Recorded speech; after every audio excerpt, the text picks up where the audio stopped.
everyone, Kat here, your favorite ginger bibliophile. I hope y'all doing really well, and I hope you're in the mood for a grim tale, because that's what I've got for you today. But if that's not your thing, check the description box down below for the links to all the puppies and the other short stories and reviews, and just all the fun stuff. And we'll get into it. We've got another one that I have never heard of. Like, that's a surprise at this point.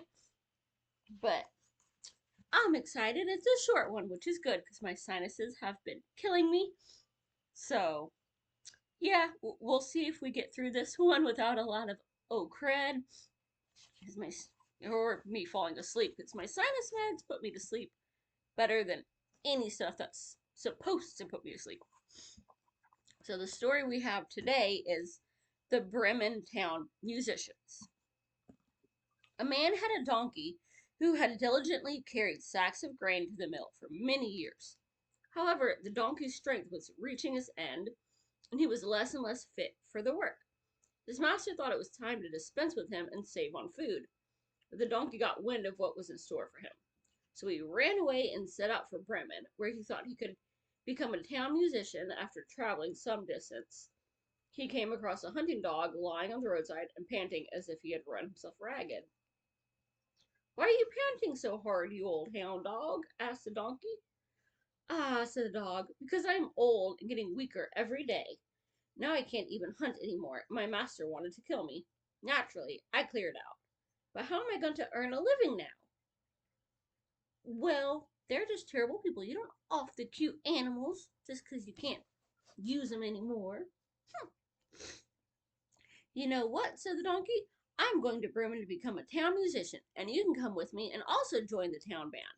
I'll play the lute and you the drums." "I'd pay to see that." The dog agreed, and they continued on their way. Soon after, they encountered a cat sitting on the roadside making a long, sorry face. "Well, what's gone wrong with you, old Whiskers?" asked the donkey. "How can I be cheerful when my neck's in danger?" the cat replied. "My mistress wanted to drown me because I'm getting on in years. Moreover, my teeth are dull, and I'd rather sit behind the stove and purr than chase after mice. Anyway, I managed to escape, but now I don't know what to do or where to go. Why don't you come along with us to Bremen? You know a great deal about serenades, and you can become a town musician." The cat uh, thought that was a good idea and went along.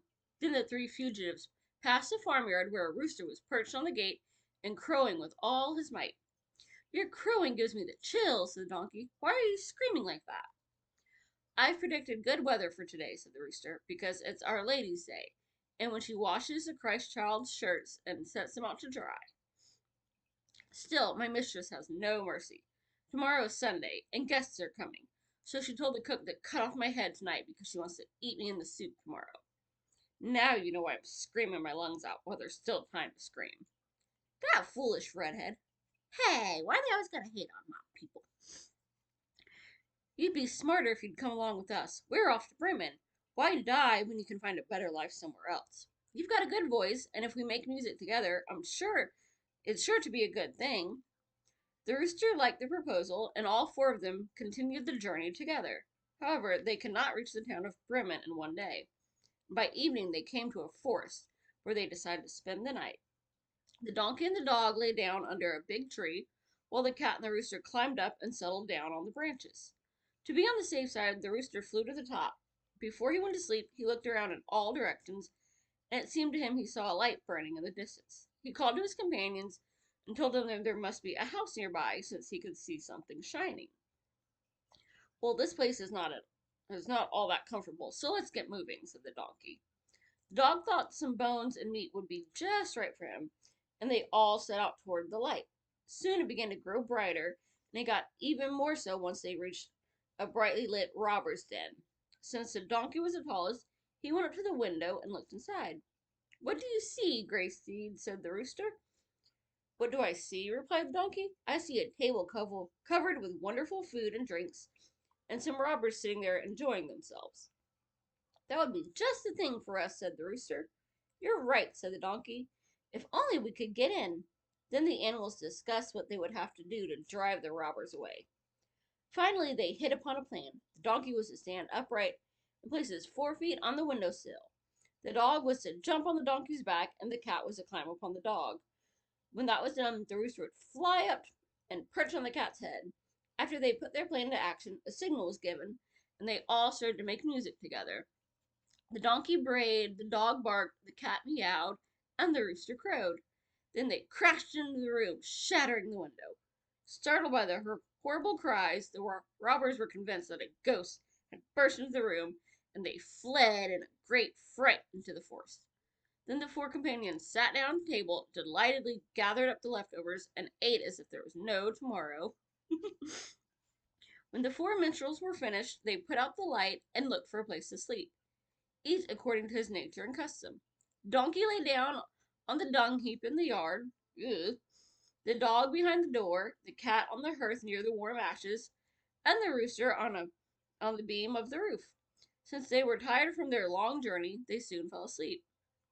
When it was past midnight and the robbers saw from the distance that there was no light in the house and everything seemed peaceful, the leader of the band said, "We shouldn't have let ourselves be scared out of our wits." He ordered one of the robbers to return and check out the house. When he found everything quiet, the robber went into the kitchen to light a candle and mistook the cat's glowing, fiery eyes for live coals. So he held a match to them to light a fire, but the cat did not appreciate the joke.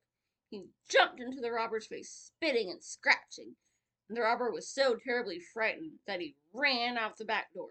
However, the dog was lying there and bit him in the leg.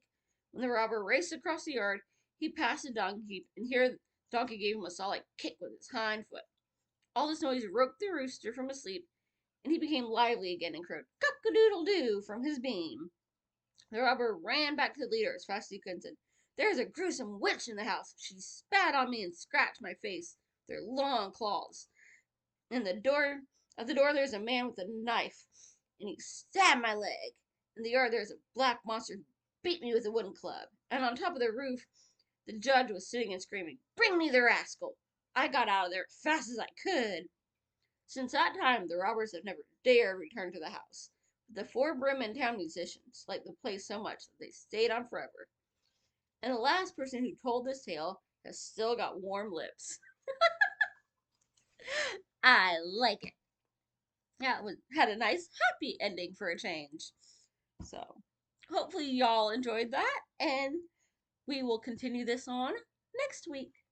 Bye. Happy reading.